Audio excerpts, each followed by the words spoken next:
los atributos de Dios. ¿Quién más? En los tiempos en los que estamos. Santidad. Están en fuego ellos dos, ¿no? Nada más. Los atributos.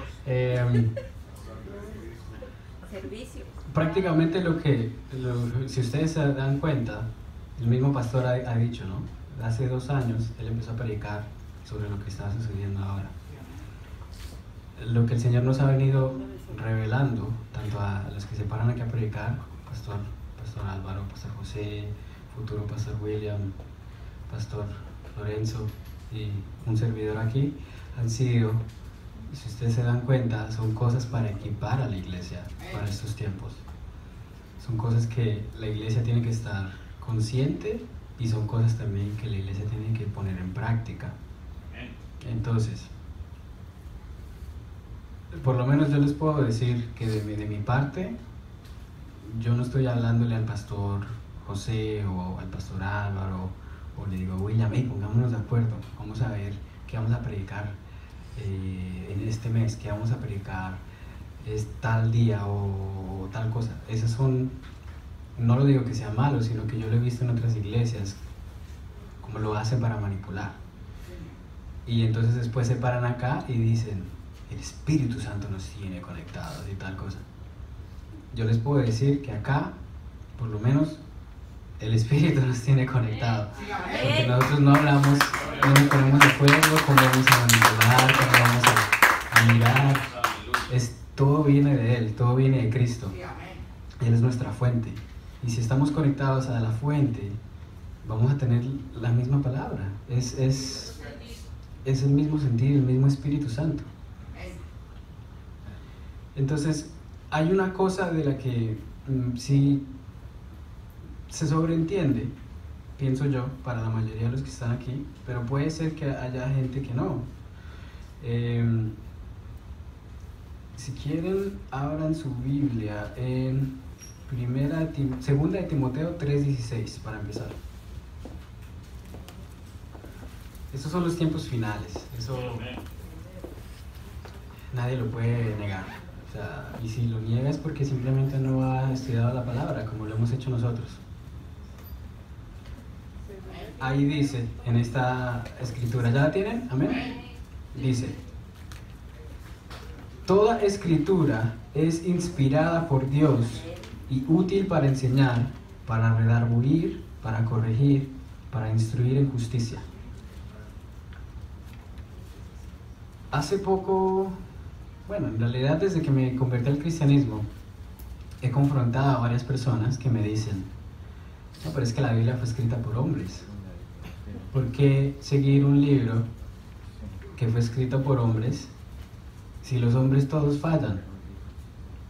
Un argumento tal vez válido, ¿cierto? Para aquellos que no se han puesto a estudiar la palabra.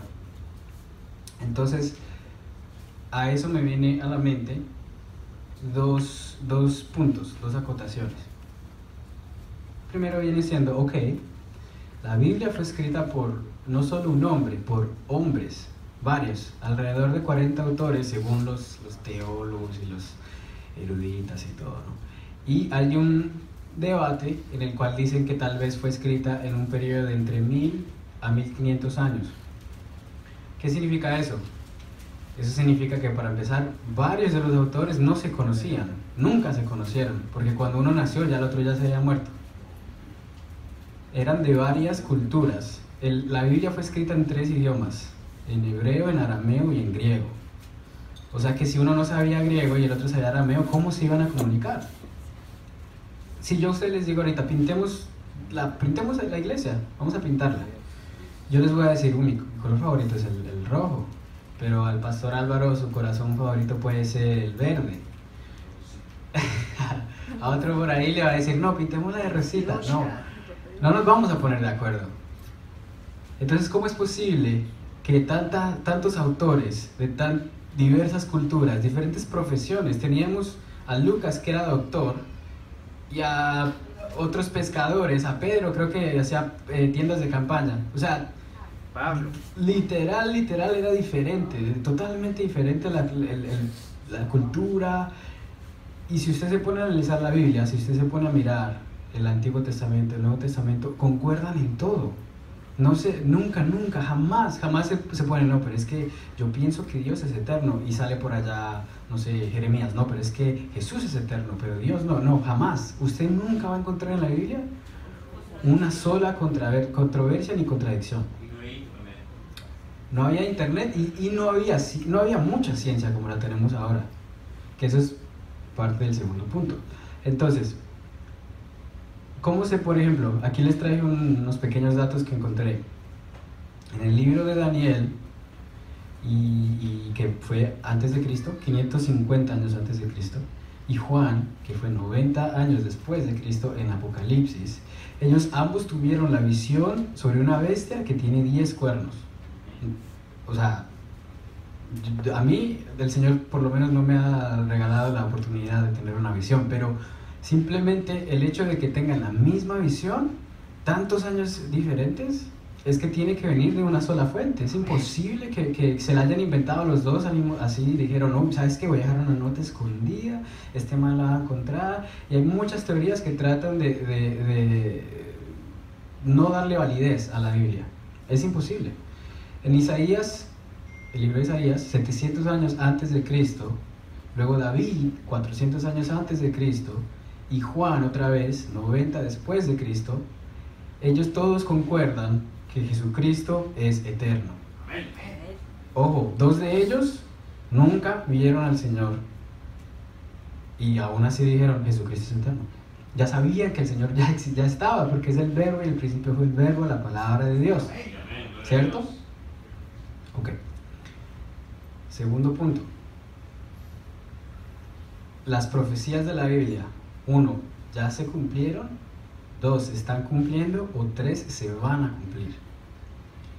Si usted estudia Hechos 2:20, Joel 2:31 y Apocalipsis 6:12, hablan sobre una luna llena de sangre.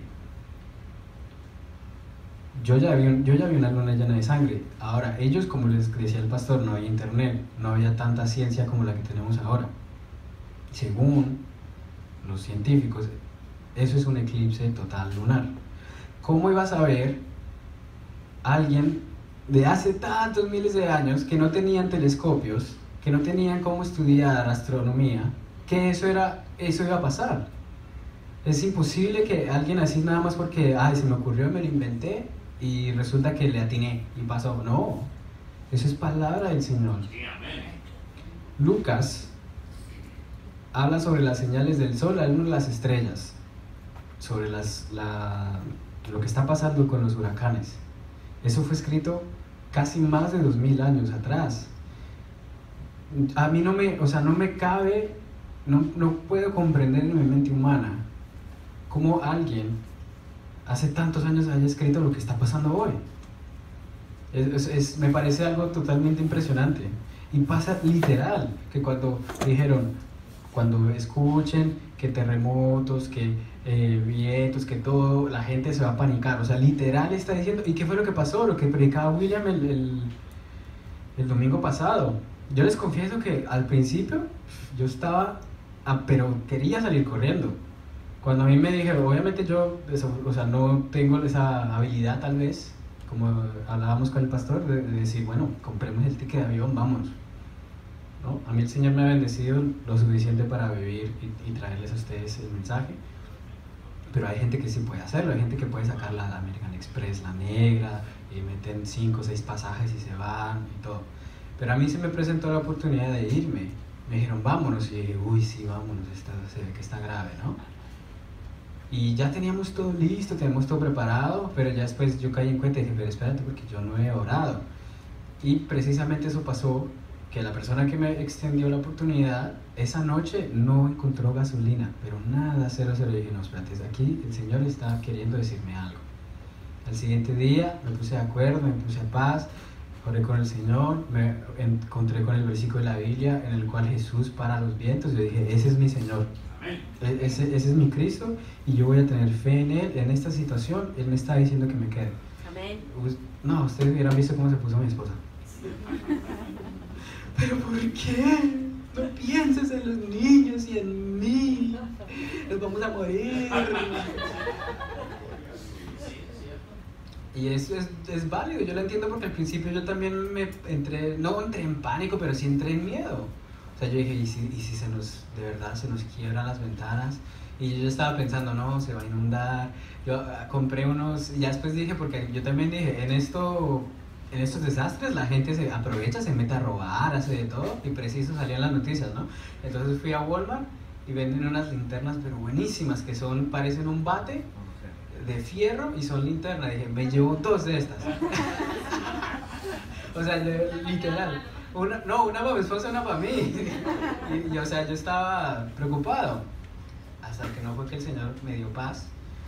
Y las otras personas se fueron, muchas personas se fueron y gastaron plata, gastaron gasolina, gastaron hoteles, gastaron muchísimo dinero para que hiciera ir más y subiera por el otro lado. Y no nos pasó nada. Pero eso sí, también el Señor puso en el corazón que teníamos que orar y alabar durante la tormenta. Y eso fue lo que hicimos. Mi familia, me fui con mis papás, nos fuimos con los nenés, oramos, mi esposa se tranquilizó y hasta se pusieron a cantar, así como ayer en la noche, mi esposa y mi mamá, ellas también dirigieron unas 2, 3 canciones y gloria a Dios, no pasó nada. Y ahora eso incrementa más mi fe. Eso fue una prueba que, como dicen en México, que pasé de panzazo tal vez, que al principio estaba como miedoso, pero ya después dije, no, el Señor es mi pastor. Amén. Daniel 8, otra vez 500 antes de Cristo, tiene la visión de las que yo le estoy hablando, habla de 4 bestias. Esas bestias explican que representan reinos. Y esa parte de esa, bueno, en realidad la mayoría de esa profecía ya se cumplió. Habla de el reino medo-persa que caerían en las manos de un rey greco. Para los que saben historia, ese es Alejandro el Magno. Y después habla también esa profecía de que Alejandro el Magno, su reino se iba a ser dividido en 4. Resulta que Alejandro el Magno no tuvo hijos, o no tuvo hijos legítimos, por decirlo así. Entonces su reino fue dividido entre los 4 generales que él tenía. ¿Cómo es posible que Daniel haya escrito eso miles de años antes? O sea, no me cabe la menor duda que el Señor habla. Sí, amén. Entonces, si usted no lo sabía o si usted no lo creía, la Biblia es totalmente veraz, totalmente cierta. No existe controversia, no existe contradicción, no existe, para mí ya por lo menos, que escribió un hombre, fueron hombres inspirados por el Espíritu Santo. ¿Amén? Amén.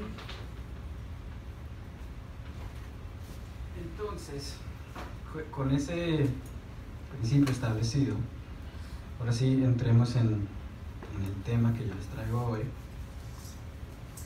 Es tal vez un poco, diría que bastante controversial, ya que se mencionan muy pocas iglesias en las que yo he ido. Desafortunadamente, precisamente hablábamos de eso el jueves también. Hay ciertos temas que son como tabú, dirían, en las iglesias, que no se pueden mencionar. La verdad no entiendo el porqué, o bueno, sí entiendo el porqué de ciertos. No les conviene a ciertas iglesias que se mencionen este tipo de temas por varias cosas. El primer motivo, yo creo, tal vez es porque puede ser que muchos de ustedes no lo reciban como deberían y se van de la iglesia. ¿Qué significa eso? Menos diezmos para la iglesia. Pero honestamente le doy gracias a Dios porque pudimos estar en una iglesia que no importa eso, porque sabemos quién provee. Sabemos que no proveen los diezmos de la iglesia, sino provee el Señor, poniendo en usted el querer como el hacer para venir y ser un dador alegre. Si se van 10, entonces bendicen con el mejor trabajo al pastor Álvaro, y el pastor Álvaro pone todos los diezmos. ¡Gloria a Arepas. Así trabaja el Señor. Amén. El Señor trabaja de esa manera. El Señor siempre, nunca nos va a desamparar. Entonces, vamos a 1 Timoteo 4:1. Amén. Me dicen amén cuando lo tengan. Amén. Fue rápido, están aprendiendo. ¿Qué dice? Dice, pero el Espíritu dice claramente que en los postreros tiempos algunos apostatarán de la fe, escuchando a espíritus engañadores y a doctrinas de demonios. ¿Ustedes han escuchado hablar de los falsos profetas, los falsos maestros? ¿Cuánto en realidad tal vez le ponemos atención a esos temas? Sería la pregunta, pero les vuelvo y les repito porque en varias iglesias de las que yo estuve, tal vez una vez escuché a alguien hablar de eso. Lamentablemente, yo tuve que aprender a las malas, para empezar, porque yo pertenecía a una iglesia en la que había mucha manipulación, había el evangelio de la prosperidad, que es el evangelio de moda, el que todo el mundo va y todo, sí, el Señor te va a bendecir, eres hijo del rey, eres heredero del reino, entonces por eso mereces lo mejor, mereces carro, mereces casa, mereces beca, o sea, todo, y suena lindo, ¿no? O sea, ¿quién no quisiera vivir plenamente? Honestamente, en la carne todo el mundo quiere vivir plenamente, todo el mundo quisiera decir, mira, yo tengo $1 millón, no le tengo que pedir nada a nadie, no me falta nada, yo puedo sostenerme, puedo ayudar a los demás. Eso es tal vez un pensamiento bueno, ¿no? De superación. El problema entra cuando ya lo mezclas con la palabra y quieres lucrar de la palabra y entonces no das el evangelio como tiene que ser, porque solamente estás pensando en el que quieres agradar al pueblo para que el pueblo siga feliz y contento diezmando. Ese es un problema muy grande que hay en la mayoría de las mega iglesias. Entonces, de antemano les quiero pedir perdón porque tal vez, puede ser, haya la posibilidad de que hoy les pise un callo y que les desentrone a ciertos ídolos cristianos. Pero es necesario por los tiempos que estamos viviendo. La iglesia cada vez tiene que ser más santa, cada vez tiene que ser más preparada, tiene que estar más consciente, más lista de lo que está pasando alrededor del mundo, no solo en la política, no solo en las noticias, pero también lo que pasa dentro de la misma iglesia cristiana, porque es donde más se filtra el enemigo, y hoy vamos a ver cómo. Tal vez ustedes pueden decirme, uy, pero hermano, ¿quién eres tú para juzgar? No toques a los ungidos de Dios. ¿No saben cuántas veces he escuchado eso? Esos son los ungidos de Dios. ¿Con qué derecho tienes tú de venir a cuestionar lo que está haciendo tal siervo acá, lo que está haciendo tal siervo aquí? Bueno, vamos a Ezequiel 3:17.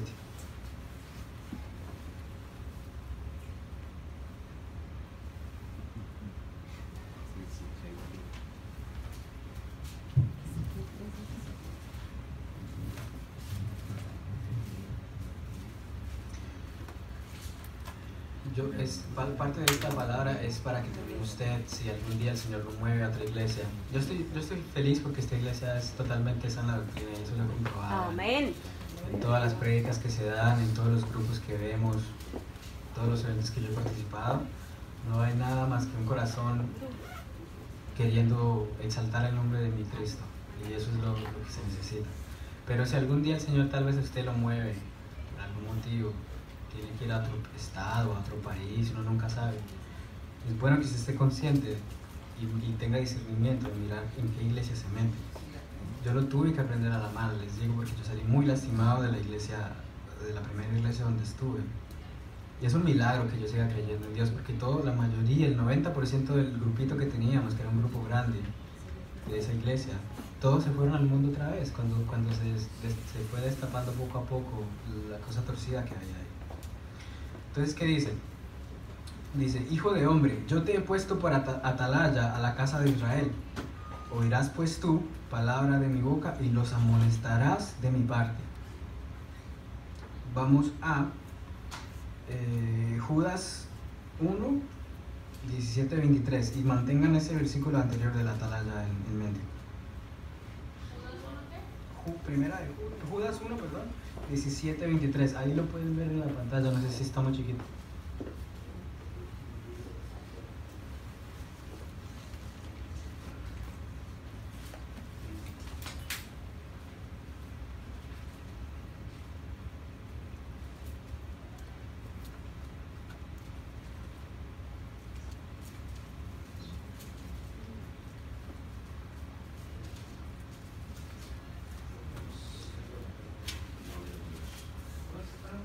Judas 17 al 23.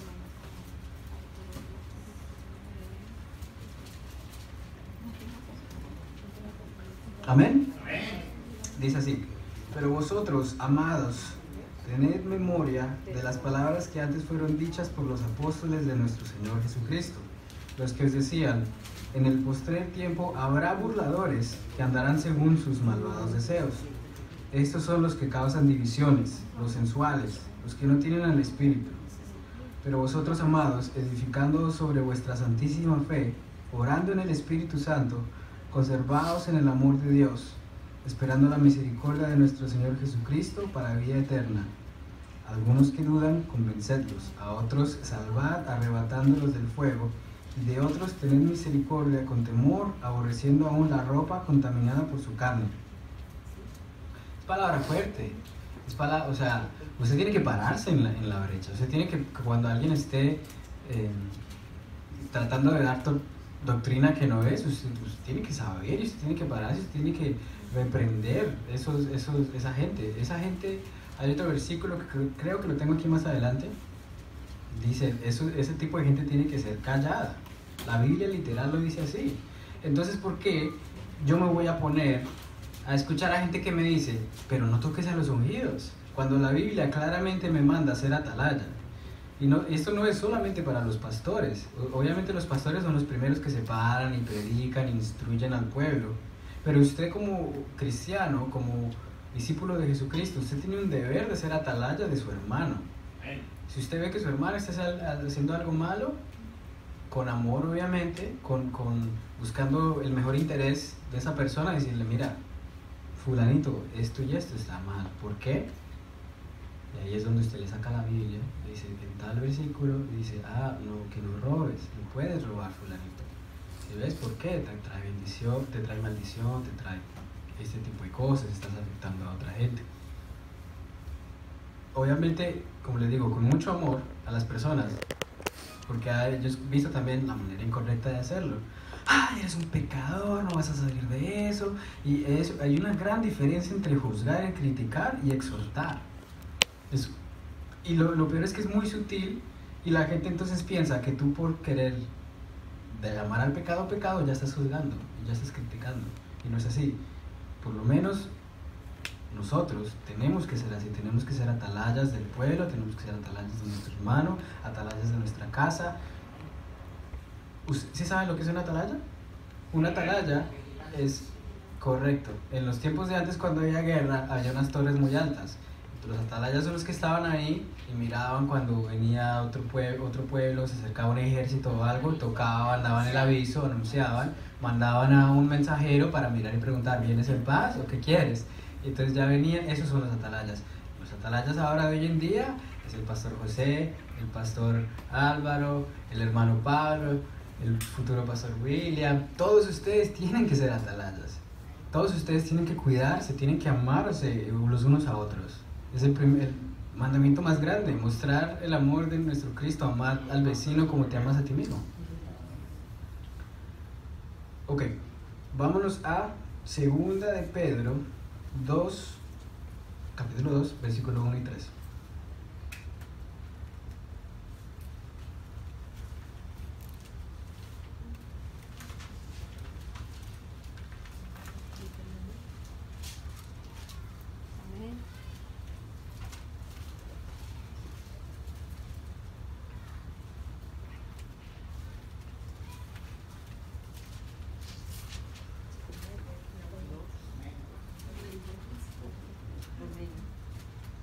Amén. Dice así: pero hubo también falsos profetas entre el pueblo, como habrá entre vosotros falsos maestros, que introducirán encubiertamente herejías destructoras, y aún negarán al Señor que los rescató, atrayendo sobre sí mismos destrucción repentina. Y muchos seguirán sus disoluciones, por causa de los cuales el camino de la verdad será blasfemado. Y por avaricia harán mercadería de vosotros con palabras fingidas. Sobre los tales, ya de largo tiempo, la condenación no se tarda, y su perdición no se duerme. Noten cómo dice que introducirán encubiertamente herejías destructoras. Y al principio dice falsos profetas entre el pueblo.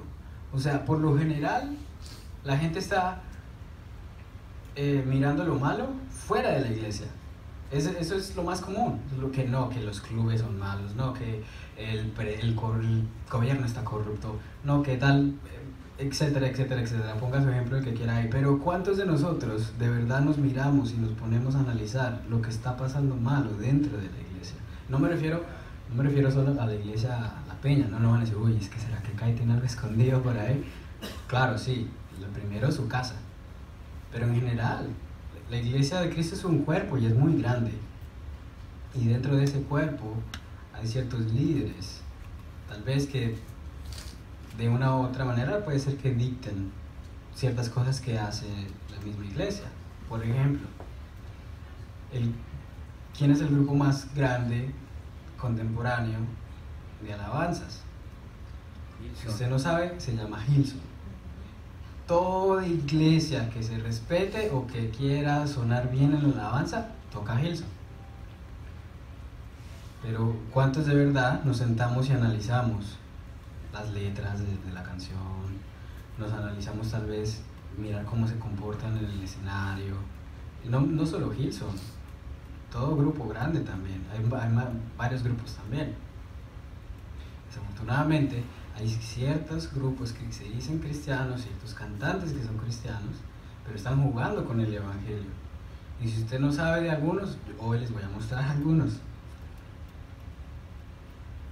Vámonos a 2 de Timoteo 4, del 1 al 5.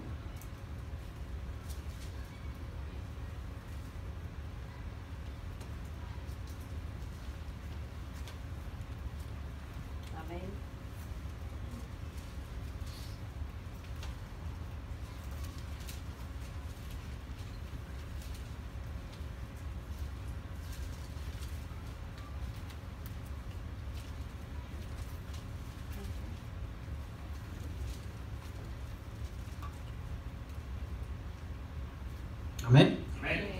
Dice: te encarezco delante de Dios y del Señor Jesucristo, que juzgará a los vivos y a los muertos en su manifestación y en su reino, que prediques la palabra, que instes a tiempo y fuera de tiempo, redarguye, reprende, exhorta con toda paciencia y doctrina, porque vendrá tiempo cuando no sufrirán la sana doctrina, sino que teniendo comezón de oír, se amontonarán maestros conforme a sus propias concupiscencias, y apartarán de la verdad el oído y se volverán a fábulas. Pero tú sé sobrio en todo, soporta las aflicciones, haz obra de evangelista, cumple tu ministerio. Eso ya está pasando. Ya vemos tantas, inclusive aberraciones. El otro día alguien me mandó un video que hay un pastor por allá, creo que es en Centroamérica o algo así, que no puede tocar el piso. Y dice, ¿y entonces cómo así? ¿Cómo camina? Se para encima de los niños. Y encima de los niños van poniendo niños en el piso para que él siga moviéndose, trasladándose, porque él es santo y él no puede tocar el piso. Y esa iglesia tiene su buena cantidad de miembros. O sea, dígame usted en qué cabeza cuerda, en qué cabeza que esté conectado con Jesús y con el Espíritu Santo, yo voy a traer a cebitas para que el pastor Álvaro se pare encima de él. No aguanta Eso es una blasfemia. Son sectas. Y supuestamente son cristianos. Supuestamente. Entonces, ¿pero qué es lo que pasa? Que a la gente no le gusta escuchar el arrepiéntete, a la gente no le gusta escuchar el cambia, a la gente no le gusta escuchar el pórtate bien con tu esposa, no le gusta porque es vaso más frágil, a la gente no le gusta escuchar sujétate a tu marido porque él se sujeta a Dios. Cosas fuertes, no. Tengo comezón en los oídos, como dice aquí la palabra, y entonces se van a iglesias donde dicen, Dios te bendiga hermano, te amamos como eres, come as you are, ven como tú eres, no importa. Bueno, vamos a ver qué piensa el Señor de ellos después. Pero, como dice aquí, noten, en el versículo 3, porque vendrá tiempo cuando no sufrirán la sana doctrina, sino que teniendo comezón de oír, se amontonarán maestros conforme a sus propias concupiscencias. Por eso tienes tantos pastores carismáticos con casas de millones de dólares, con jets, porque esa es su concupiscencia. Ellos aman las riquezas. ¿Y qué dice la palabra? El amor al dinero es el comienzo de todos los males. Pero como ellos tienen esa concupiscencia, eso proyectan a la iglesia y por ende los siervos quieren eso mismo también. Por eso es que no se van, por eso es que se quedan, por eso es que esas iglesias son mega iglesias. Por eso tienes a iglesias ahora sí, como Joel Austin, que tiene casas de millones de dólares aquí en la Florida, casa de millón de dólares allá en Texas, tiene jet privado, tienes trajes de Armani, trajes de diseñador. ¿Y qué es su mensaje? Iglesia, todo lo que yo tengo puede ser tu vida. Tú puedes ser como yo. Ven a la iglesia, ven, ora, dile al Señor que te dé su reino. Y tú diezma porque el Señor te va a multiplicar al 100 por 1. Ese es el literal, ese es el mensaje, simplemente lo cambian. Le agregan un versículo acá, le agregan otro versículo acá y por ahí le meten, ay, pórtate bien, no robes, ¿ok? Pero ven a la iglesia, tú tienes que tener un Mercedes, tú tienes que tener la casa, visualízalo, pon la visión en la pared, haz una carpa y todo, y eso es poder mental, eso es metafísica metida ahí. Pero al principio yo me sentía como mal, ¿no? Al principio yo decía, pero Señor, ¿por qué tanta gente está siendo engañada? ¿Por qué existen iglesias como esas? ¿De verdad son ni siquiera tus iglesias? ¿Tú las consideras tus iglesias, Señor? O sea, ellos hablan en tu nombre, predican en tu nombre, inclusive hasta hacen milagros en tu nombre.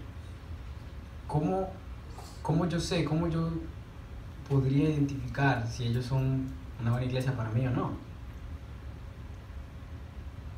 Después, otro versículo al final.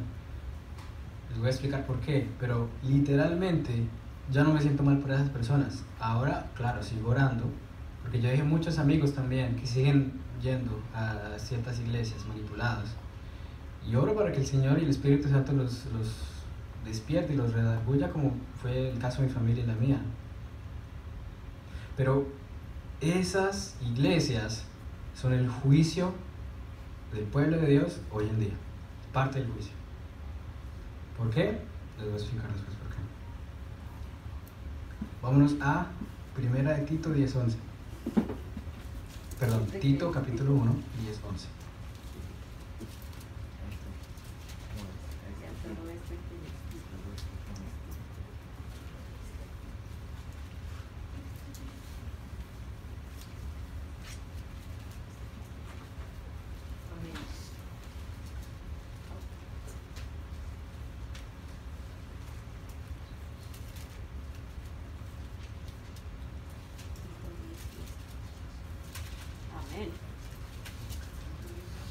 Sí, otra vez, primera. Yo estoy con la primera. Tito 1, 10, 11. ¿Amén? Amén. Dice, porque hay aún muchos contumaces, habladores de vanidades, engañadores, mayormente los de la circuncisión, a los cuales es preciso tapar la boca. Ahí está lo que yo les decía. Como yo no voy a obedecer a la Biblia. La Biblia me está diciendo que este tipo de gente hay que taparles la boca. Pero luego a veces yo comparto algo en Facebook queriendo un video revelador de, no sé, las cosas secretas de tal predicador o tal cosa. Y tienes siempre fijo una oveja por ahí. Pero es que porque no miras todo lo bueno que ha hecho, porque no miras todo lo bueno que está haciendo su iglesia, porque no miras que ellos mandan cientos de dólares al África, tal. ¿Cómo tú te pones a juzgar? La gente no sabe. Es que tú hasta que no vayas, una vez hasta me invitaron y digo, ¿sabes qué? Perdona, pero es que yo ya he ido a esa iglesia y yo ya lo viví también. No, pero es que tal, y hasta ellos mismos, ¿usted cómo puede identificar, para que sepa, usted cómo puede identificar a una persona de esas? Primero, defienden a morir a sus pastores. ¿Qué hay ahí? Hay ahí idolatría.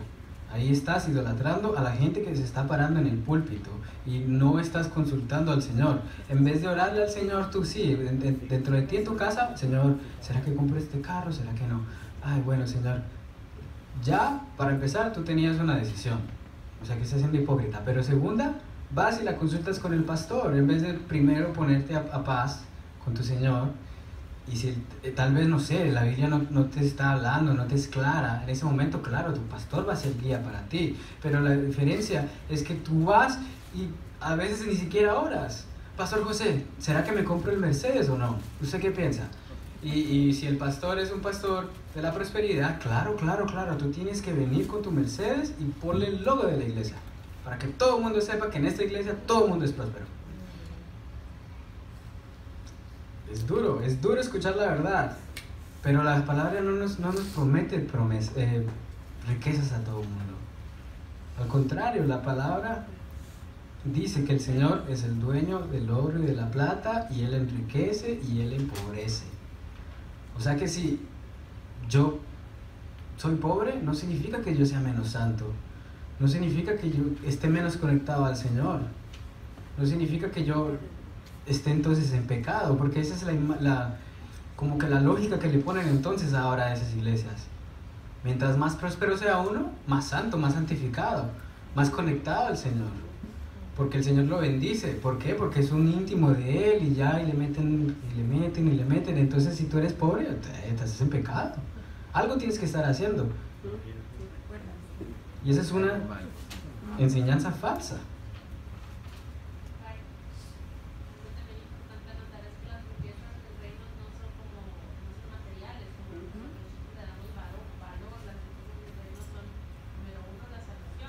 Amén.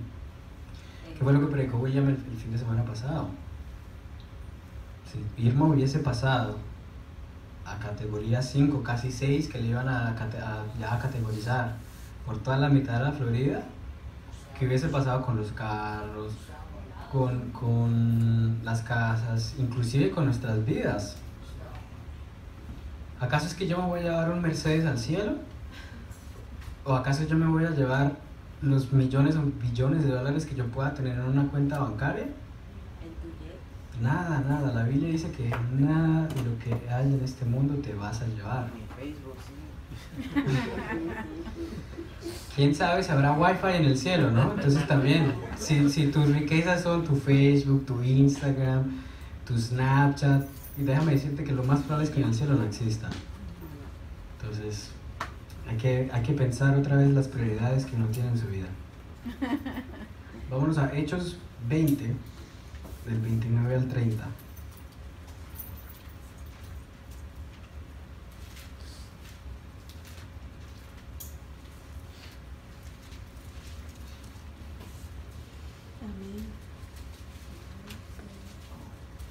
Biblia de papel.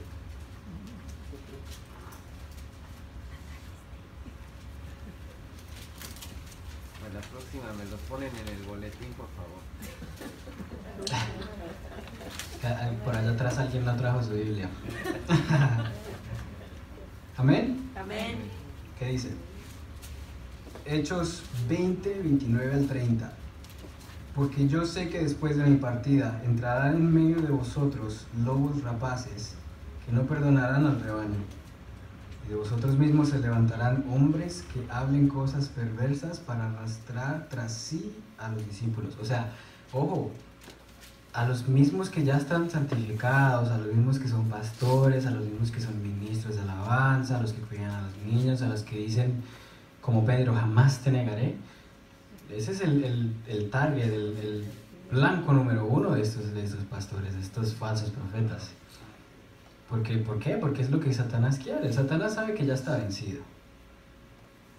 Lo que él quiere es tratar de jalar a la mayoría del pueblo que él pueda, porque sabe que al Señor le duele, porque sabe que nosotros somos la creación más preciosa de Jesucristo. Entonces, mientras más de nosotros ellos puedan coger para el infierno, mejor. Sí, ese punto es revelador, Pastor Kai. Si te fijas en el G12, ¿sí? Ellos procuran levantar un liderazgo, pero que tenga la capacidad de influenciar el mayor círculo de influencia. entre más tenga un perfil ese líder para cada grupo, mayor efectivo va a ser el barrio de ese líder. Y lo que tú estás diciendo, pastor, tiene que predicarse y, como dice la palabra, instar a tiempo y fuera de tiempo hasta que se venga. Amén. Amén. Qué curioso que el pastor José diga eso. Precisamente la iglesia donde yo estaba era G12. ¿Y qué fue lo que pasó? Nosotros no sabíamos. Es más, una vez en un taller, me regreso, yo estaba en un grupo, ya estábamos a punto de estar formando los 12 del líder en el que yo estaba. Uno de los muchachos se desapareció y no le dijo a nadie, nada, hasta que yo lo contacté y por fin me respondió, porque no le quería responder a nadie. El muchacho me explicó, me dijo, no, ¿sabes qué? Y se veía que estaba metido en la iglesia, se veía, iba a las actividades, jugaba fútbol con nosotros, era el mismo arquero. O sea, era un muchacho bien chévere y él muy chistoso, o sea, calificaba con el perfil del pastor decía. Y entonces yo le dije, ¿pero por qué ya no vas? No, pues ¿sabes qué? Es que descubrí, porque no le respondía a nadie, ni al líder, ni a nadie, descubrí que tu iglesia tiene algo que se llama el G12. Y yo dije, ¿qué es eso?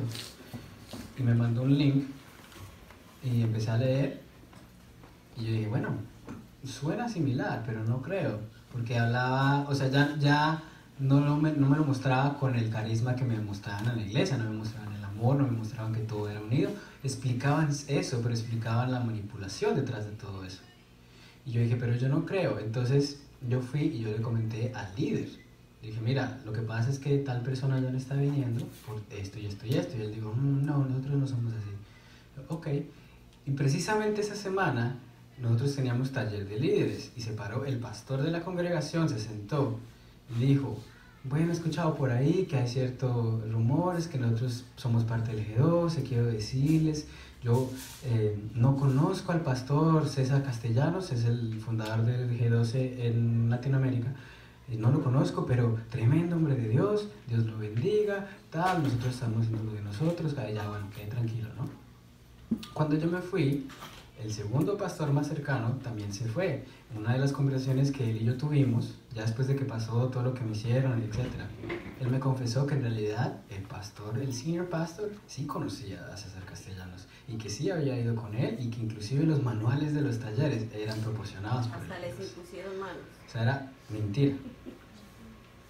Y yo dije, es que es increíble hasta el punto que la gente va, o sea, no le importa comprometer su santidad, su integridad a esos pastores, con tal de que la iglesia esté llena, con tal de que la iglesia, tú estés dando tus diezmos como ovejita santa y pensando que estás en la mejor iglesia del mundo. Y tú les dices a ellos y todos ellos te refutan y ellos te dicen, no, mi iglesia es santa, mi iglesia es la mejor.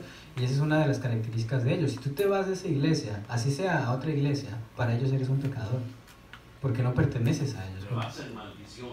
Sí. Te vas en maldición y prácticamente te No maldicen. somos el G12, somos el modelo de Jesús. Amén. Esa es la parte de la manipulación que ellos hacen. Entonces, si ustedes busquen, hay tantas cosas en internet, usted pone G12 doctrina y usted va a ver toda la cantidad de artículos y la cantidad de manipulación, la cantidad de sectas, de cosas que se han hecho a causa de eso. Nos está acabando el tiempo, entonces rapidito les voy a explicar. Los que ustedes vieron ahí eran Ana Maldonado, Guillermo Maldonado, Cash Luna, Marcos Witt, Joel Austin, Jesús Adrián Romero, Alex Campos, el Papa y Donald Trump. Cada uno de esos hay un porqué lo que dijeron está mal. No se los puedo explicar en este momento porque está muy grande, pero yo lo tengo aquí escrito. Si usted quiere yo se lo voy a mandar, pero les voy a decir los puntos tal vez más importantes. Guillermo Maldonado dijo que hay unos que viven con lo que Dios dijo y unos que viven por lo que Dios dice. En Hebreos 13:8 dice que Jesús no cambia, es el mismo ayer, hoy y siempre. pero para él le conviene decir que él escucha la voz de Dios y vive por lo que dice Dios, porque necesita justificar las cosas que hace en su iglesia. Marcus Witt quiere que sus hijos sean millonarios. En Proverbios 28 dice: el hombre de verdad tendrá muchas bendiciones, mas el que se apresura a enriquecerse no será sin culpa. Se apresura a ser rico el avaro, y no sabe que le ha de venir pobreza. De la misma Biblia. Jesús Adán Romero, más que claro, celebra Halloween. Nosotros sabemos que Halloween es no solamente una fecha pagana, es satánica. ¿Y qué es lo que pasa hoy en día?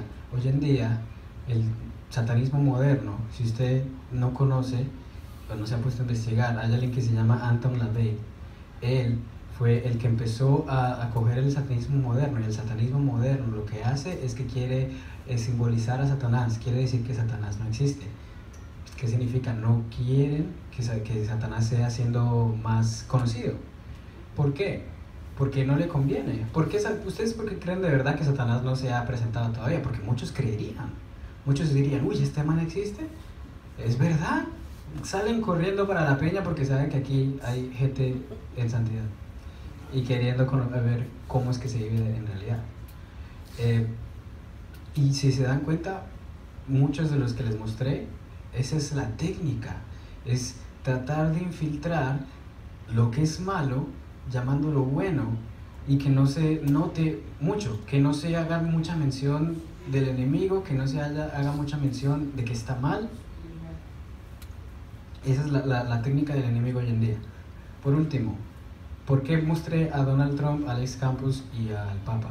Hay algo que se llama ecumenismo. Ecumenismo prácticamente es que todo el mundo, todas las iglesias cristianas, se hagan uno mientras tú creas en Jesús, todo bien. O sea, yo puedo ser musulmán, puedo practicar la poligamia, puedo practicar, no sé, las vainas raras que ellos hacen y decir que Jesús es mi Salvador, listo, tú eres de nosotros, vete para acá. Yo puedo ser budista, decir que sigo al Buda, pero que Jesús es mi Salvador, listo, tú eres de nosotros, ven acá. Eso se llama ecumenismo. Eso la Biblia también habla, aparte de la profecía del Apocalipsis que dice que se va a levantar otra bestia. Eso es el orden mundial. Si usted no sabe lo que es el orden mundial, búsquelo. Un solo gobierno, una sola moneda, una sola religión. Resulta que el Papa Donald Trump fue y visitó al Papa. Eso fue hace rato. Después de que ella lo visitó, salió el Papa primero con la ley dominical. Una señal del fin del mundo es que no se va a poder ni se va a comprar a menos que tú tengas la señal del enemigo, la marca en la frente o en la mano. ¿Qué fue lo que dijo en el video del Papa? Que el domingo no se compra ni se venda. Qué casualidad que después de que Trump fue a visitarlo, él vino y trajo un bill para que ese preciso domingo se empiece a orar y forzado se ore. Muchos cristianos dicen: wow, Trump está por los cristianos, aleluya, sí, amén. Pero no saben que es parte del final, es parte de la profecía, se está cumpliendo. Trump no es que está por los cristianos, Trump está siendo parte del orden mundial. Eventualmente van a querer que todo el mundo el domingo no se haga nada y se adore. El problema, ¿saben cuál es? Que no se va a adorar a Jesucristo. Para ellos el orden mundial se va a adorar a la bestia que se va a levantar. Y usted tiene que estar bien pilas con eso. Rapidito les voy a leer el versículo de 2 de Tesalonicenses. Si quieren pueden prepararme lo de la Santa Cena mientras. 2 de Tesalonicenses capítulo 2, el 3 al 4 dice: nadie os engañe en ninguna manera, porque no vendrá sin que antes venga la apostasía. Está hablando de cuando venga Jesucristo. Primero se va a manifestar la apostasía. La apostasía es salirte de la fe. Y se manifieste el hombre de pecado, el hijo de perdición, el cual se opone y se levanta contra todo lo que se llama Dios o es objeto de culto. Ojo aquí, tanto que se sienta en el templo de Dios como Dios, haciéndose pasar por Dios. ¿Qué significa eso, iglesia? Que el enemigo se está infiltrando en la iglesia y eventualmente se va a levantar como un líder de la iglesia. Y usted tiene que estar apercibido. ¿Qué líderes cristianos usted está persiguiendo? Porque de ahí mismo va a salir él y se va a levantar. más adelante dice que Dios permite esto para filtrar quién está en santidad y quién se deleita en la maldad. Por eso es que ya no me siento mal por la gente que está yendo a esas iglesias, porque una vez que tú les revelas lo que es y ellos siguen yendo, eso es juicio de Dios trayéndoles para filtrar quién son de Dios y quién no es de Dios. Yo sigo orando por ellos y sigo clamando por esas iglesias, porque qué mejor que una iglesia de 7,000, 11,000 personas, todos se voltearan a mirar a Cristo, de verdad como es, arrepintiéndose, redarguyéndose de pecado, declarando que lo único que puede salvar, no como Joel Osteen, es Jesús. Y cuando le preguntan ¿cómo se puede llegar al Padre a través de Cristo Jesús, es el único camino, no sé, yo no les puedo juzgar. La Biblia dice que el único camino hacia nuestro Padre Celestial es Jesucristo de Nazaret. Amén. No hay otra manera. Y no me da miedo y no me da temor si esta prédica que está grabada sale y después me empiezan a juzgar. ¿Cómo vas a juzgar a los ungidos del Señor? Porque ya es tiempo, iglesia. Es necesario que nos levantemos y que le pongamos un hasta aquí. Pongamos una diferencia entre lo que es el cristianismo de verdad y lo que es el satanismo infiltrado en la iglesia.